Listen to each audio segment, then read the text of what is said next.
Greetings, Embers, and welcome to Back to Ashes. My name is Phoenix. I'd like to thank the reform members of the channel. Howler's mom, Tina Mead, Seven, Luz Crispin, Tammy Slayton, CAG, Denise S., Samantha Place, Stephanie McLaren, Corpse Lover, Normie DW, Christy Elias, Cindy Cleveland, and Patty's niece. If you are new here and enjoying what you are hearing, or have been here and haven't done so already, please don't forget to subscribe, like, share, and comment. Not only does it help the channel out, but it also reminds you of every time I upload a video. Please don't forget that every time a video is uploaded to Back to Ashes, it is also uploaded to Spotify and Apple Podcasts. Those links can also be found down below. While you're down there, if you'd like to become a member or buy me a coffee as a special thank you, those links are also found there.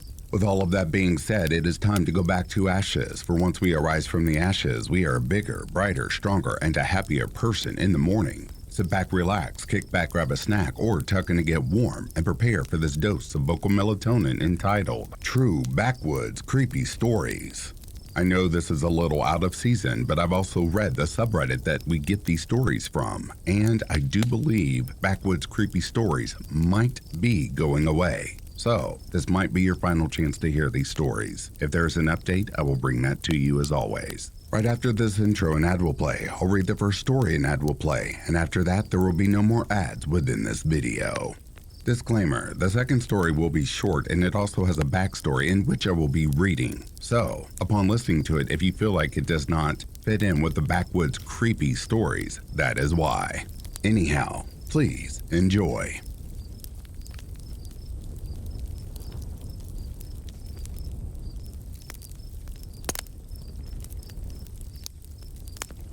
There's this place in Port St. Lucie, Florida, that's called the Devil's Tree. You can Google it, but essentially, it's local lore that girls and nuns, there's different versions after it telephoned its way around, were sexually assaulted and hung at this tree in a small forest, as well as satanic rituals being performed at the base of this tree and in the woods as well. They tried to cut down the tree once word got out, but something always happened. They were rained out, tools stopped working, tree broke the tools. Insane coincidences every time they tried to take it down. I visited the tree myself twice, during the day of course, once with a group of friends and the other just myself and my other good friend.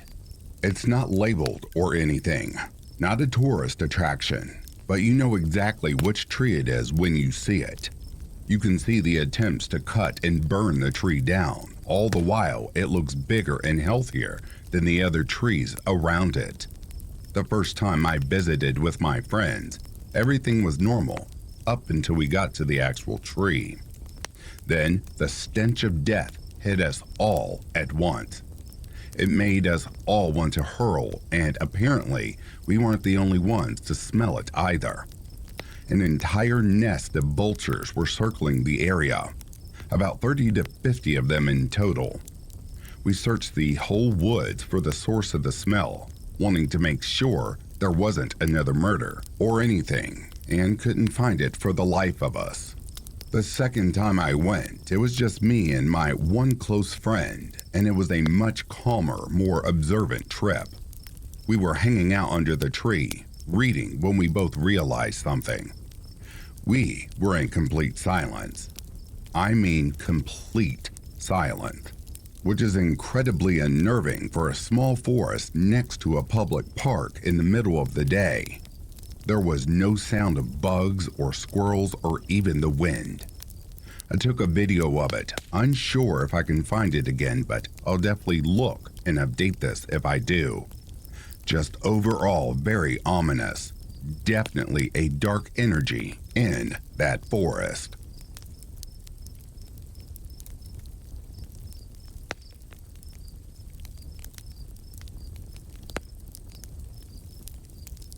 So, this was a few years ago, but it still makes me feel super weird to even think about it. My husband and I went to explore this creepy, super old house in the middle of the woods of Oregon with 3 of our friends. We had our fun exploring it, then started to head back, having about a 2-mile hike ahead of us. At some point on the way back, I saw this person sitting down and sobbing. He or she had on really baggy clothes and looked very dirty. They had their head in their lap, so I couldn't see a face. I had a very strange feeling, and for whatever reason, just kept walking without going over to help or anything. I saw all my friends looking at it, but we're totally silent. We all started walking a bit quicker though. Anyways, we kept walking in total silence, and everything just felt weird for a few minutes. Finally, one of our friends says something along the lines of, "That guy was really strange." That's where things got really weird. My other friend says, "Guy? I just saw a dog." Well, that eventually led us all discussing what we saw. I saw the crying person. One of us saw a dog by itself. One of which saw a man mocking us as we walked by, and the other one saw a sleeping person. I still don't know what to think of it. Bonus: I found the old house we went to. It's called the Witch's Castle and has a disturbing backstory. Here is that story. The Witch's Castle, Portland, Oregon. These old stone ruins in the Oregon wilderness were once bathrooms and are steeped in legends of murder. From tales of murder to bathrooms to the site of high school keggers, the ruins that are now known as the Witch's Castle have lived a number of lives, and none of them are very pleasant. In the mid-1800s, well before the structure was built, a man named Danford Bogg bought a large portion of land around the area where Portland was still in the process of being developed.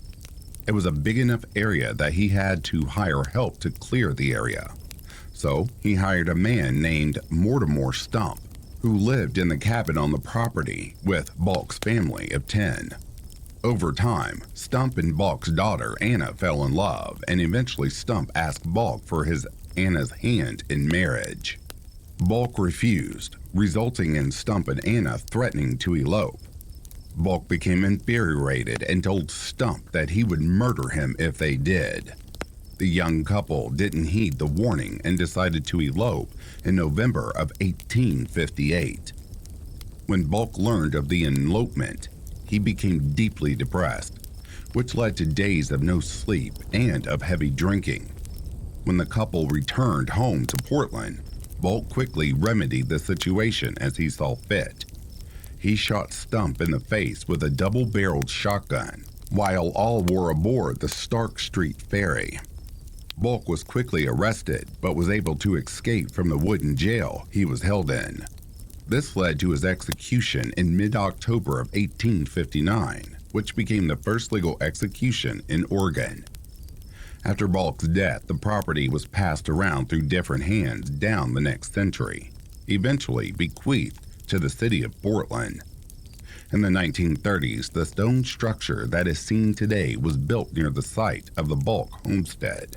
It was maintained by Portland Parks and Recreation and was used as a park ranger station and restrooms for hikers. In 1962, the structure was heavily damaged in a storm and was abandoned. Moss soon covered the stone walls, the roof caved in, and some people graffitied its walls. It was mostly forgotten until the 1980s, when local high school students found it was a fun place to hold parties. The students named it the Witch's Castle, despite no connection to witches, and made a tradition of holding gatherings on Friday nights, something that still happens today. Something to know before you go. The Witch's House is a slightly difficult half-mile hike from the upper Macleay parking lot near the Portland Audubon Society, or a slightly longer 3/4-mile jaunt starting from the lower Macleay parking lot at Northwest 30th and Upshur. One can take the Aspen Trail to get there. A great way of accessing the trailhead is to walk up on Thurman Street.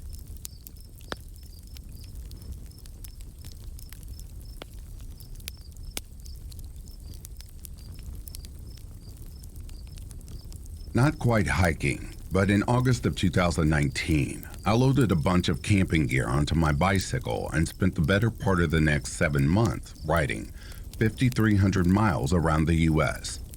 I most often preferred to wild camp, So rather than staying in proper campgrounds, I would just find a place to disappear into the woods for the night. In late September, I was wild camping somewhere in rural Montana. I was quite a ways out there, far from the nearest town. I went off into the woods and set up camp. After using the last few minutes of sunlight to eat some dinner, brush my teeth, and write in my journal, I laid down to get some sleep. Over the past month or so of sleeping in the woods, I had grown very accustomed to the night sounds in the forest. The chirping of crickets and croaking of toads can be quite loud. There was always at least a slight breeze rustling the leaves of the trees. It was always a highlight of my night, though not particularly uncommon, to hear the distant yips and howls of coyotes. And one night I was very excited to hear two owls, one on either side of my tent, hooting back and forth. So that one night in Montana, it was quite alarming to be surrounded by a completely silent forest. There was not a single sound to be heard. Even the air was dead still, with no breeze to rustle the dry leaves of autumn still clinging to the trees. And it was honestly terrifying. On that night, there would occasionally be the snapping of a twig or some other such sound that normally would be lost in the other commotion. But that night, there was no background noise to mask the few sounds that did pop up. And so, all of these little twig snapping type things seemed 100 times louder. On that trip, I slept in some very loud places, like the night I pitched my tent right next to some train tracks that ended up being much more active than I thought. I shared a hostel room with a guy who snored and a bunkmate who talked in his sleep, both in the same night. But that night of absolute silence in the woods of Montana was the worst night of sleep in the entire 179-day trip. It was the loudest silence I've ever heard, and that absolutely terrified me.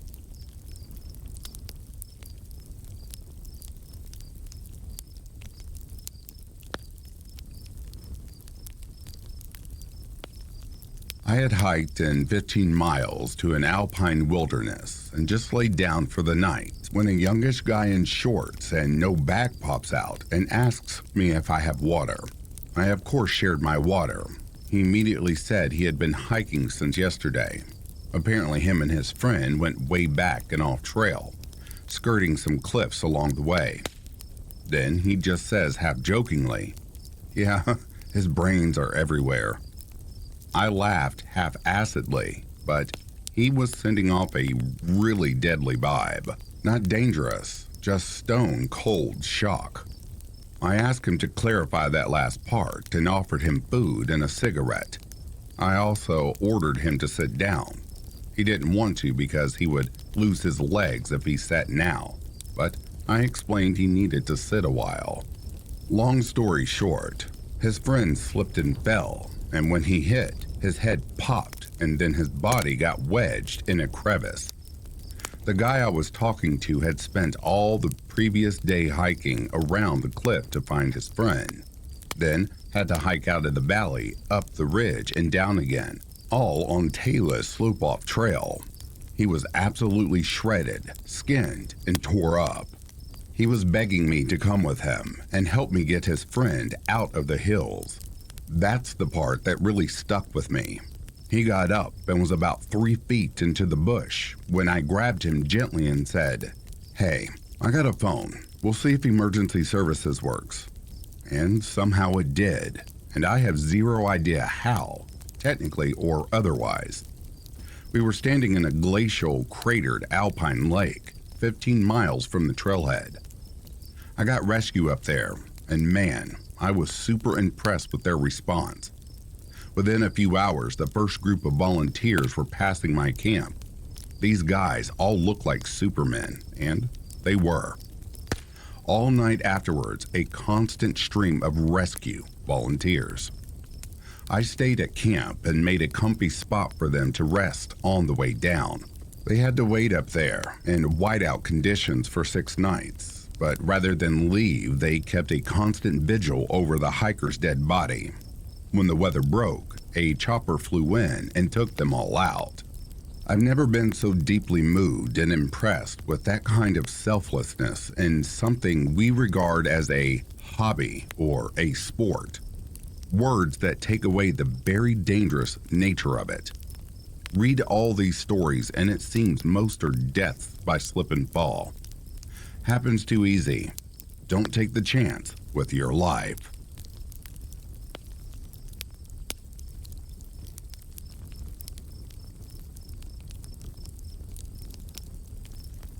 Okay, dear listeners, this next story I'm about to read, the figure that they talk about in this story, I am saving that story for a ghost or paranormal video.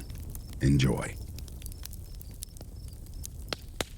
Last weekend, my friend and I went hiking in the Catskills near Sundown Forest, FWIW, and found this really creepy statue while fucking around in some caves.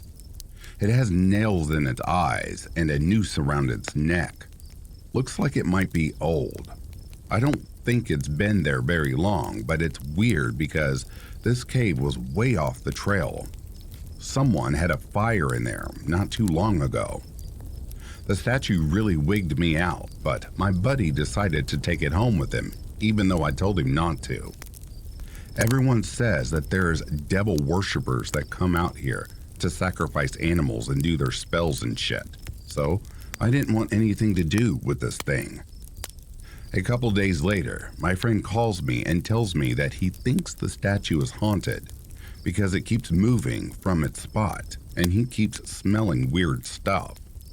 Says he can't sleep at night because banging keeps waking him up. Now, last night someone knocked on his door, but no one was there when he opened it, and he's super weirded out. He thinks he has a ghost because of this statue. It might just be a coincidence, but I think he's actually scared. Before we go set this thing on fire, I wanted to see if anyone knows what it is. Anyone ever seen something like this or heard of a statue causing ghosts? So, here's a quick edit. My friend showed up here at like 11:30. He's out of his mind scared. Never seen him like this before. I'm going to do my best to remember everything he just told me because it was a lot. But long story short, he's sleeping over because something is in his house. We found the statue on Sunday, and like I said, I told him not to take it because it gave me bad vibes, but he took it anyway. He's been an atheist as long as I've known him, so when he told me that something was going on, I thought he was just fucking with me because he knows I like to watch paranormal shows. He always made fun of me for that. It started out just as knocks and bangs, but he said that by Wednesday, he started waking up in the middle of the night, feeling like someone was watching him. This kept happening through the week, and every time he'd wake up, he could smell a really strong scent like pond water. He doesn't believe in any of this stuff, so he just ignored it until a few days ago when the statue moved from his desk into his living room. He says that every night, since Thursday, it's moved into a different room than where he had left it. He thought it was his dog moving it around because it smelled funny, but his dog won't go anywhere near it. He says that she's actually peed in the house 3 nights in a row, and she's never ever done that. Last night, someone knocked on his door at 3 in the morning, but when he went to open it, there was no one there. His motion lights weren't on, and there weren't any cars in his driveway. He said that he opened up the door to look outside, and that's when he knew that he made a big mistake, like he just felt like he shouldn't have opened his door. That's why I made this story in the first place.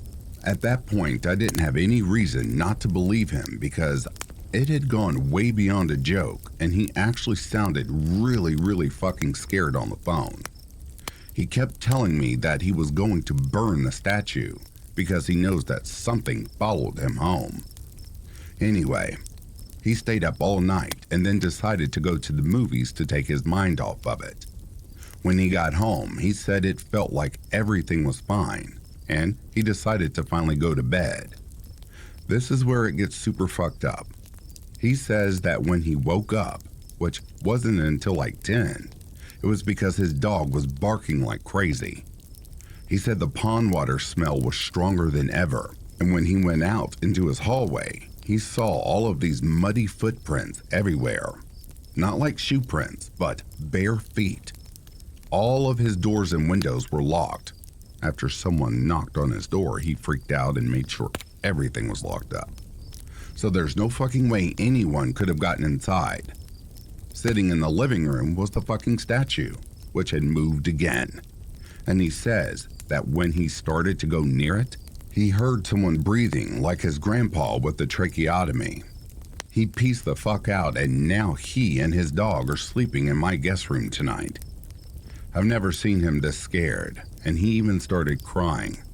I have no fucking idea what to do.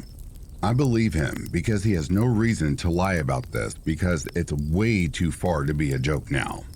I know that everyone says not to burn it or whatever, so what the fuck do we do? He wants me to go to his house to get the statue tomorrow, but I'm too fucking freaked out to take it back to where we found it because I don't want to run into whoever put it there.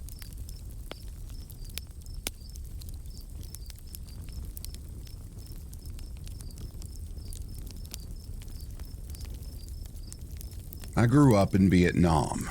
My family is very affluent, so we had just 10 acres of land all to ourselves. No one else really lived here except a house here and there. Our closest neighbors were 3 miles away. Our territory wasn't gated except for a smallish brick wall. And we had a ton of street dogs that we adopted that kind of roamed around. I was under strict instructions to never go anywhere past these certain trees that were marked. And once the sunset started, I couldn't go past the West Territory.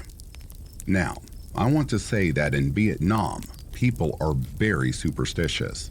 It is not so much whether you believe in ghosts or spirits or the paranormal or not, but whether they can harm you. Whenever I walked past these trees, the dogs would furiously bark, and a few would drag me back by my shirt or even go bark at my family's workers and kind of tell on me. I always assumed that it was because I was very young, so they didn't want me to wander off and get lost. When I was 13, I became more and more interested. My family went to a funeral while the workers still worked, and my grandmother watched me. My grandmother was a very old woman. I was a very sneaky child. I obviously snuck off, and while I was wandering through the woods, I explored. I saw pythons, lizards, water monitors, and monkeys. Here's the weird thing. I felt like the whole time these animals were like kind of leading me to something, if that makes sense. I distinctly remember the first animal that I saw. It was a huge dragonfly. It led me past the marked trees on the east side of my territory. And then I saw a frog that had really weird texture to it. Very rough, kind of a lizard-like creature.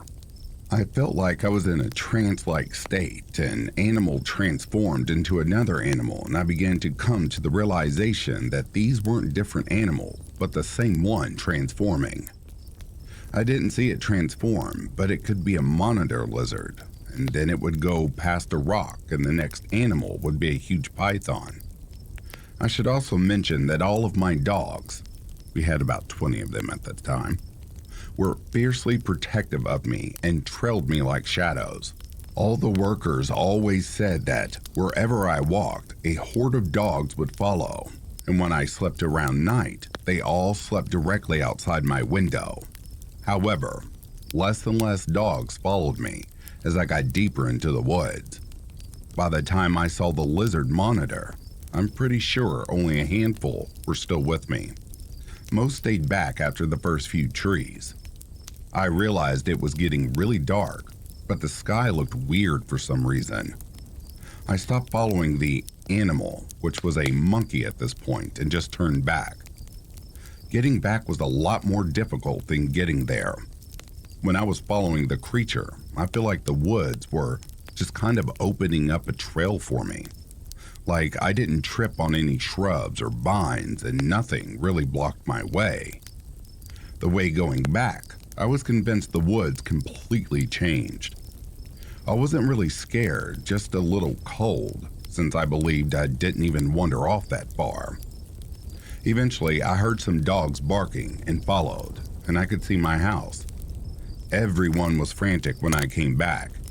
They had about 100 people searching for me, family and our workers, and a few more people like extended family of workers that owed favors to my family. Apparently, I had been missing for 3 days, and the husband of one of my aunt's workers went in after me, and he's been missing since then. I got really scared and told my family what happened, and they all went white in the face. We drove to a very popular Buddhist temple, and we got blessed, and the monks told my family what they believed happened while I stood outside eavesdropping with my older cousin. Our family has a problem with people going missing. My grandmother's brother said he felt like he was being guided with a hand on his back, and he was stuck between 2 rocks. His old black dog found him, which is a common belief in Vietnam that all black dogs are very powerful and can scare away spirits, which explains why my uncle always picked all black dogs. My grandma's first son was playing in a creek while she traveled a little more downstream to do laundry, and she said it seemed like someone pushed him in and held his head down, and as she tried to run to him, something in the water wrapped around her foot. A villager nearby ran down to save him. The monks gave me a Buddha necklace they blessed, and I still wear that necklace to this day. The man that went missing who was looking for me was never found, although my mom told me they did. I believe my aunt paid the wife a large sum of money and bought them a house far away and still sends money regularly. A few days after this, the workers started chopping down trees and a fence was built around the east side of our territory, and we started a karaoke bar that now resides there. What do I believe happened? I have many theories, but I think the spirits are upset that my grandmother came into their land and built over it. Before my family cut down trees and built our house there, no one lived there. I think they were upset we were disturbing their peace and quiet. I still don't like going hiking to this day. When I do, it's never a far hike, and I don't let my dog off the leash because I'm terrified.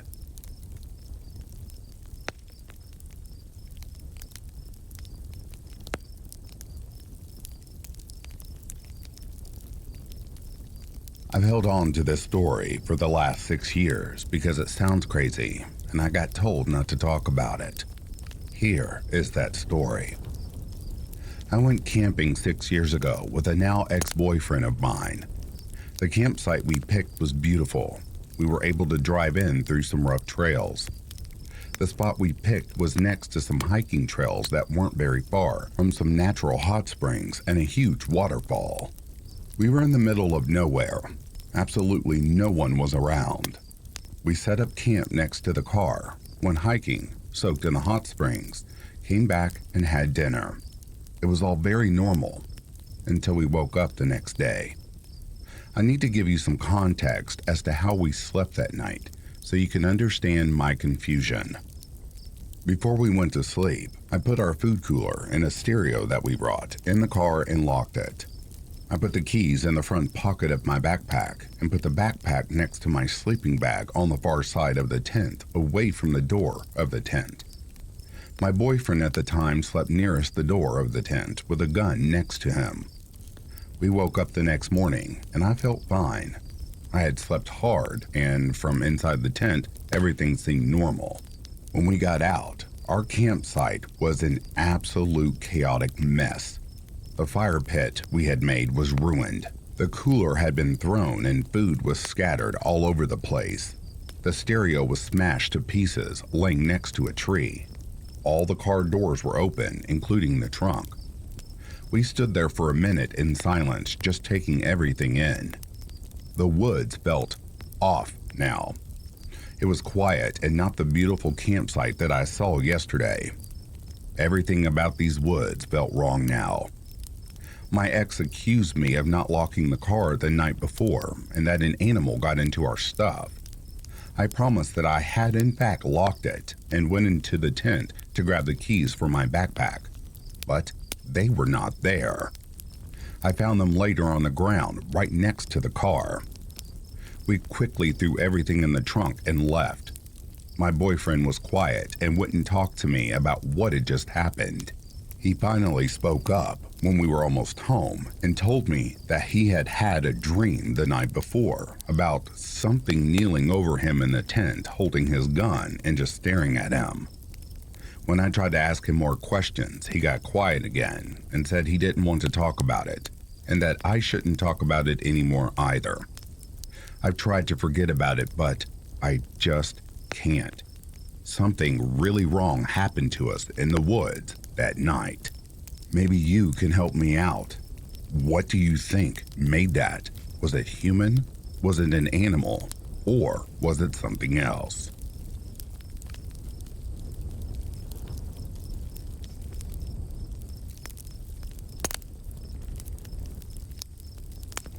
I was 8 years old when we first moved into the house on the edge of the forest. My parents had their doubts about buying a house with a backyard bordered by forest. They had concerns about wild animals getting into our bins or hurting our dogs, and were worried one of us might go too far into the trees and get lost. But it was cheap. My dad liked the seclusion, my mom loved the house itself, and my siblings and I were excited about playing in the backyard and exploring the forest. Our first sign that something wasn't right was that our dogs were absolutely terrified of the forest. They never went into the forest for any reason. If a toy they'd been playing with found its way past the tree line, they would refuse to retrieve it, and when one of us went in, they would pace anxiously until we returned. On occasion, we noticed the dog staring at a spot in the forest in obvious distress, sometimes growling or barking, but we could never see anything there. My brother once carried one of the dogs into the trees to show her there was nothing scary about it, but she wriggled out of his grip and sprinted into the house in a panic.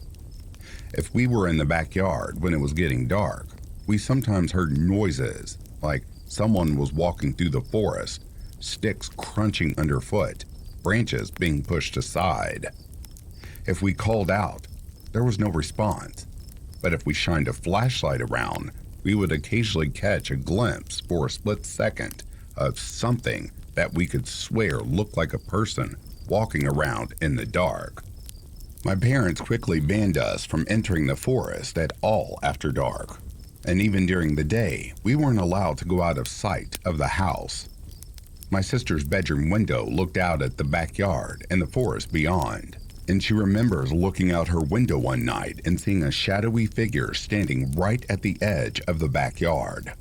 She said there was something wrong with it, like it wasn't quite standing on the ground, and it was a little too tall to be a person, and it was sort of distorted. And she was convinced it was staring directly at her. She called for our dad, saying there was a man in the yard staring through her window, and when he ran outside to chase off whoever it was, she continued to watch the figure. It didn't move away, but when the light from our dad's flashlight passed over it, it suddenly just wasn't there anymore. We regularly heard knocking at the back door at night with no one there. Our parents thought it was teenagers playing pranks and stopped bothering even opening the door, until one rainy night when the knocking was persistent and agitated. My mom pointed out there might be someone needing shelter from the heavy rain outside, but when she opened the door, not only was there no one there, but there were no wet footprints on the porch. The knocking continued the whole time we lived there. It would happen several times in the span of a few weeks, then sometimes stop for months, then start up again. My parents eventually installed a security camera, and there was never anyone at the door. The camera wasn't all useless though. About 3 years into living there, my brother started having night terrors and sleepwalking. When he went sleepwalking, he would always go out the back door and start walking towards the forest. My mom, being a light sleeper, would hear the door open and would run out to get him before he made it into the forest.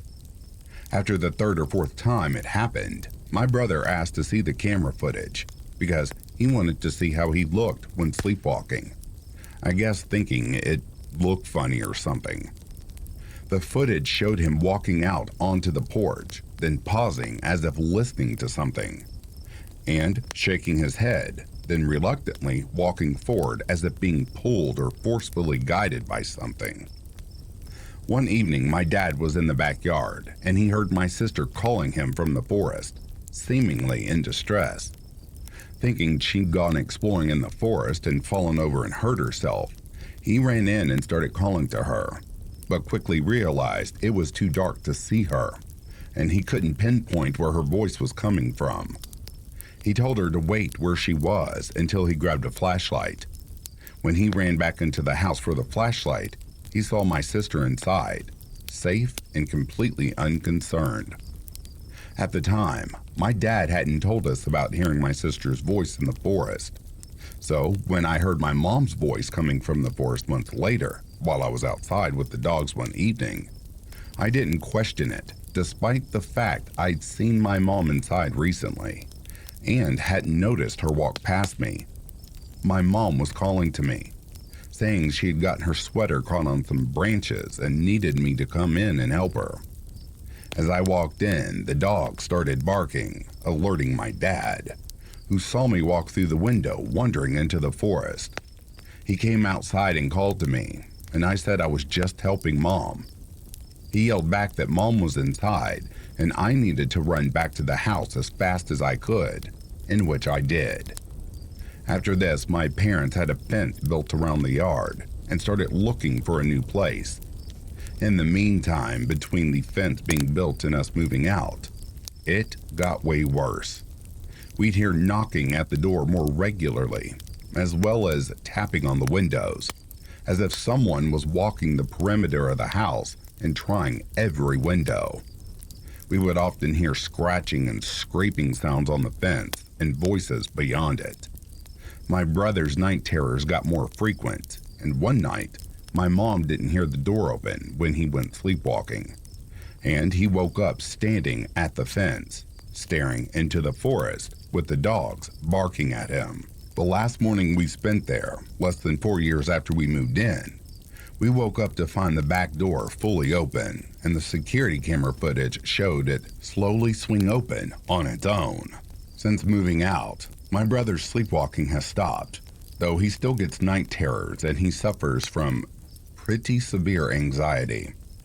A few nights ago, he called me out of the blue, and after a bit of small talk, he asked me if I think the door being opened that final night means whatever was out there finally got in. He was trying to make light of it, saying he was getting into the spirit of Halloween, joking about how maybe we should all get exorcised just in case something latched onto us all those years ago. But I think he's deeply bothered by everything that happened. I know I still am a little. I still get nervous around dark wooded areas. I don't know what I think was out there in the forest behind our house that night, but I get the feeling that, given the chance, it would have swallowed us whole.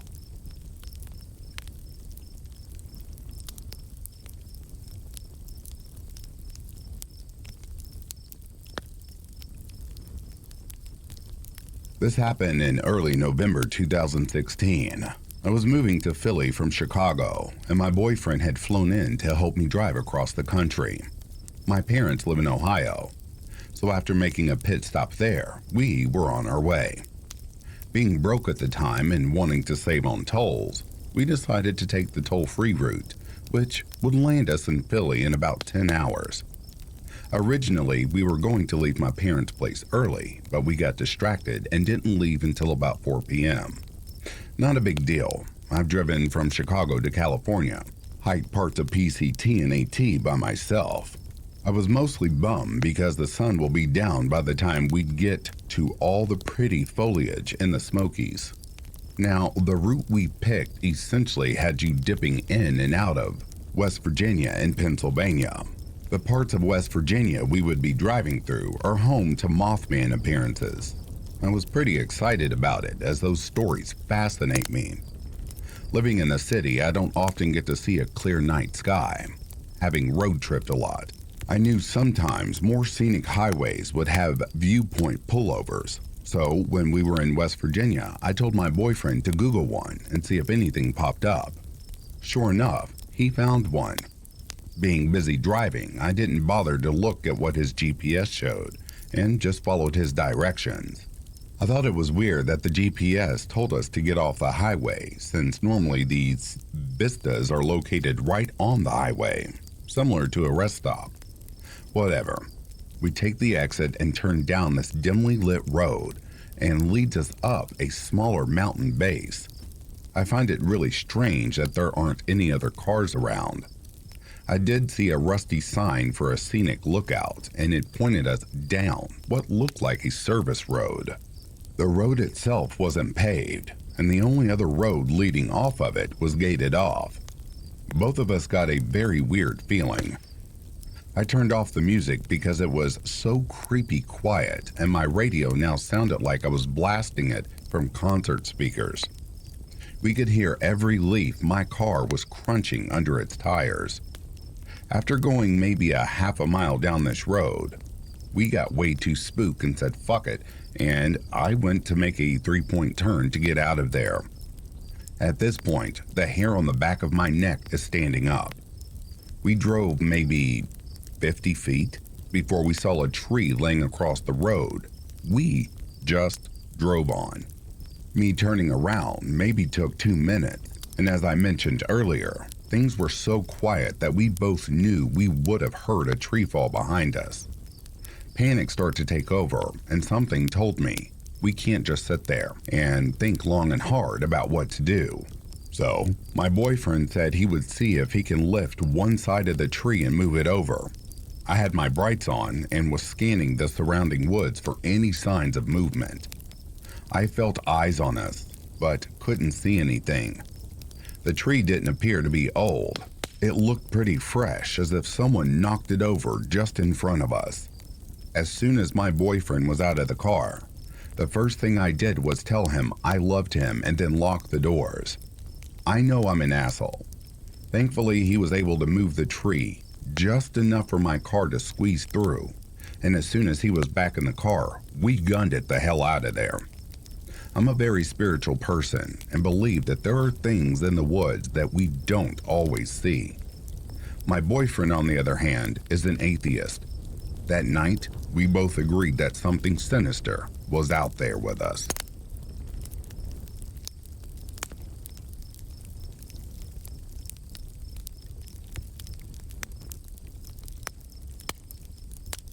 I grew up in a densely forested rural area in central Virginia, and like most kids my age, 10 at the time of the story, I spent a lot of time playing in and around the woods.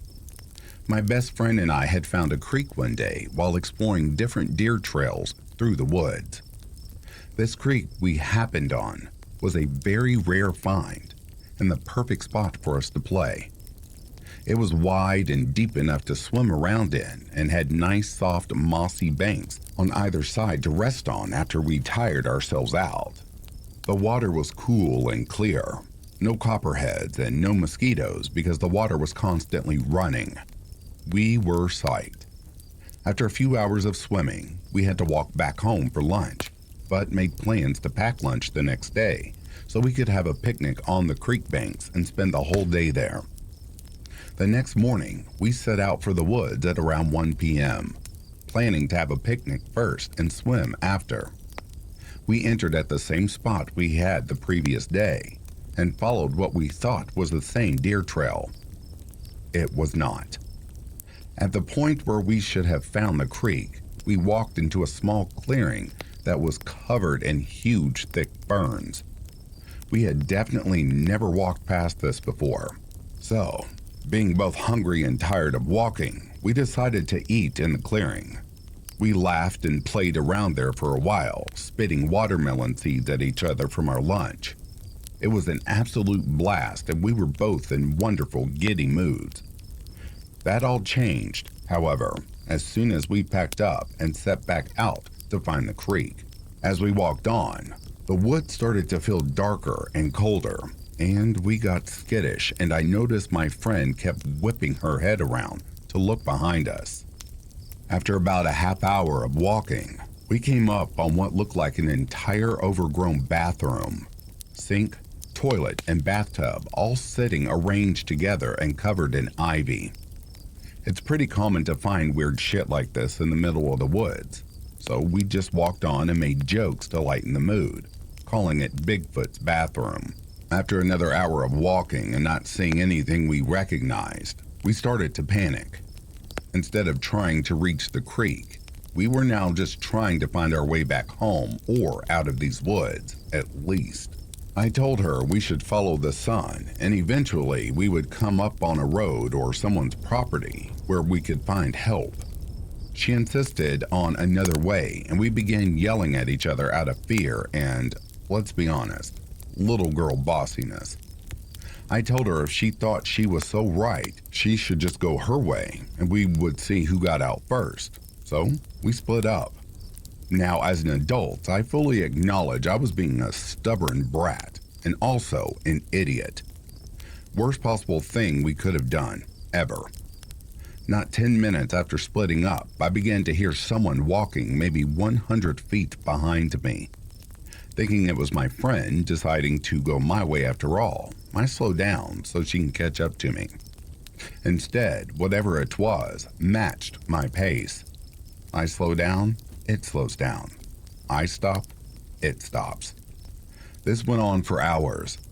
The whole time I was going back and forth on whether or not it was in my head or there was really someone following me. I picked up a big stick, swung it a few times to make sure it was sturdy if I had to hit someone, and trucked on. As it began to get dark, I came up on something that made my heart sink into my stomach. It was Bigfoot's bathroom. I had just walked in a huge circle for hours, despite being 100% sure I was following the setting sun, west, the entire time. Confused and frustrated, I sat down on a log and just screamed my little heart out while smacking my whoop-ass stick repeatedly onto the ground. As I tried to collect myself, I heard footsteps again, walking up on me from behind. I called out my friend's name as loud as I could. No answer. Then, after a short pause, the steps began to run towards me. I jumped up and booked it as fast as I could in the opposite direction. Now, this is the truly horrifying part, which I typically omit while telling people this story. As I was sprinting through the darkening woods, I began to hear what I thought were church bells. I looked up to see the darkest, deepest cloud I have even seen in my life. In the middle, it was so black, it was like looking into the night sky, and the dark gray around it seemed to be swirling. It gave me a horrible feeling to look at it, almost like the nausea you get when looking through binoculars too long. What sickened me further is that I realized the sound of the bells were coming through the hole in the cloud.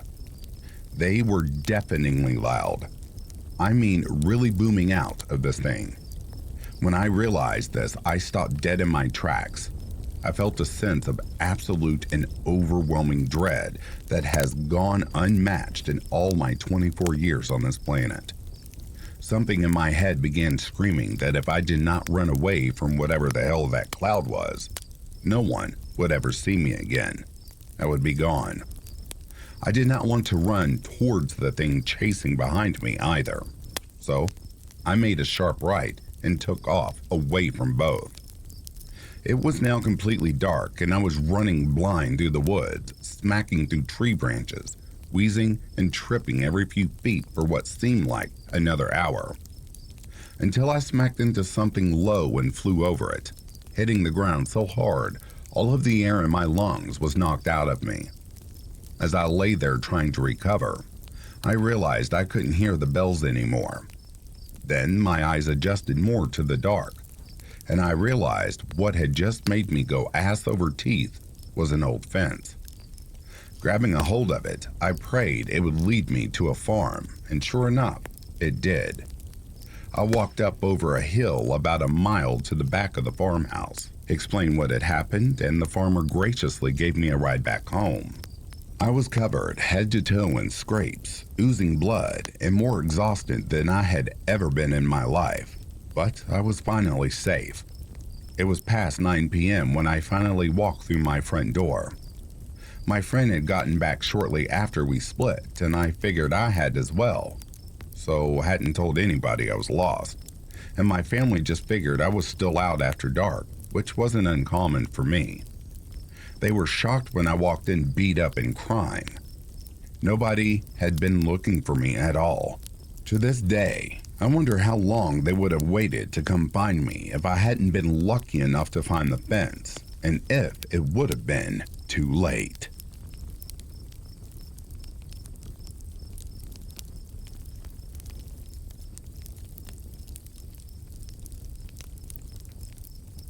So, this happened about 7 years ago.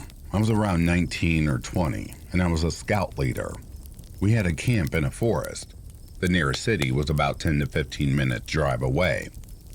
Every year in July, we would have an international scout camp. Scouts from different European countries would join us. I was in the preparations team, and we would go around 2 to 3 weeks in advance to clean and put the tents up. In the preparation team, we had around 20 people, 10 to 12 men and the rest women. We were all in our late teens or early 20s. If anyone has been a scout, then you might know that the first thing in a camp is setting up a flag. The flag is an important part of this camping game. Other scouts would constantly try to steal the flag. If they managed to steal, then the lost team would have to go home. This never actually happened. No one was ever sent home. It was just a rule to keep other members involved and willing to protect the flag. Therefore, we had to constantly keep an eye or a guard team member near the flag. Other games involved attacking other teams and kidnapping members. All fun and games, nothing violent or harsh. It was fun and made us be alert at least 24/7. So, here is where my creepy story begins. One night, our preparation team was done with everything. The other 2 countries from Europe, about 60 people, were set to arrive in the morning. We had nothing to do, so we set up a campfire and started singing and talking. We had our guards, people from the team, set up in different locations. 2 near the flag, 2 near the entrance, and 2 in the woods facing the river. So we were tired and decided to go to sleep. We would change guards every 2 hours. Each guard had a whistle. If an animal or a person was to come to the camp, they would blow a certain note of a whistle as to alarm danger. That night, I was an hour into sleep when I heard a whistle. We all woke up and ran to the team member who had whistled. She claimed she saw 3 white figures running fast in the forest near the set-up tents. We thought that the morning teams arrived early and sneaked in to steal the flag or kidnap a member. So we all decided to stay awake and go into defense mode. We each stood guard in different locations, watching for any signs. After some time, we started hearing whistles from the deeper parts of the forest. We also started hearing radio sounds from different places. We saw some guys in white shirts running around in the forest. Me and 2 other people decided to check the empty tent to see if there were people hiding in the empty tents, but couldn't find anyone. Then we started walking around and we heard a loud laughter from a bush near us. It sounded like a woman laughing, so we started laughing too, as we thought we found the other scout team near the bush. Naturally, we walked to the bush without any hesitation. To my horror, there was no one there. Then we heard more noises from another bush that was a little bit deeper into the woods. Then we heard a clear conversation between a few people speaking French in an accent. We could hear them clearly, so we checked that out again. Nothing. Then we saw a guy in a white t-shirt running fast again in front of us, but his speed was weird. He was running so fast, it looked as if he were sliding. Keep in mind, we were in the woods at night with no light. There's no way someone can run without making a noise. But somehow this guy was running extremely quietly. It really seemed like he was sliding. Again, we still didn't feel threatened. We just had adrenaline rushes, but it was more excitement to catch them than anything else. After all, we just wanted the fun to begin. We were excited to see the teams again and have fun. For the next 2 or so hours, we kept hearing whistles and whispers in French, but we couldn't find a single person. It was so clear there were a lot of people hiding around us, but we couldn't catch even one of them. They were fast and so sneaky.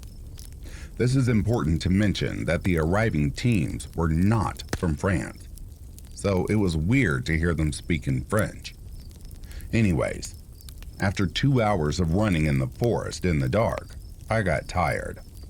I didn't take this too seriously, so myself and a couple of my friends went back into our tent to rest. I laid down and after 10 minutes saw a car light speeding towards us. This area is not designed for regular cars to arrive. None of us or other teams had cars. A bus from the nearby city would drop us there and pick us up after the camp was over. We heard a car coming straight towards our tent with high beams on. It was coming so fast that we were frozen, expecting it to hit us at any moment. It happened so fast that we couldn't even run. Then suddenly, it just stopped right near our tent. We heard the door open, but heard no footsteps. Whoever it was just closed the door and left. We were shaking, and at that moment it hit me that it couldn't have been anyone from the other teams. We got out and learned that our other teammates also had seen a Jeep speeding towards our tent, but didn't see anyone coming out of the car. After this, we just decided to stay awake until morning. Throughout the entire night, we kept seeing these white shirt men sliding around us. We couldn't see any faces. They were fast and weird. We could hear loud laughters and French whispers all around our camp. We could tell there were a lot of strangers near the camp who were either messing with us or had plans to hurt us. The sun came up and the strange things stopped. We didn't manage to catch anyone or figure out who they were. In the morning, the other teams arrived. We had this leaderboard meetings every afternoon where we would discuss daily plans and meals. Also, we would share about any planned or failed attacks. All the team leaders said they arrived in the morning, so they weren't even in the country that night. Up to this day, I have no idea who those people were. I have no idea what they wanted or what their plans were. They never attacked or kidnapped anyone in the team. It was scary when I think of it. What would happen if we didn't have guards that night? What would have happened if we were all asleep? At the end of the day, this was a campsite in a wooded area, and woods can be places where cults and crazy people gather.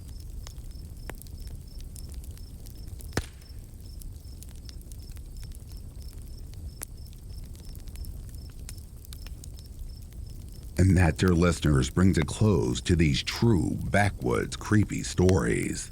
If you are sleeping, I hope Slumberland is treating you comfortably.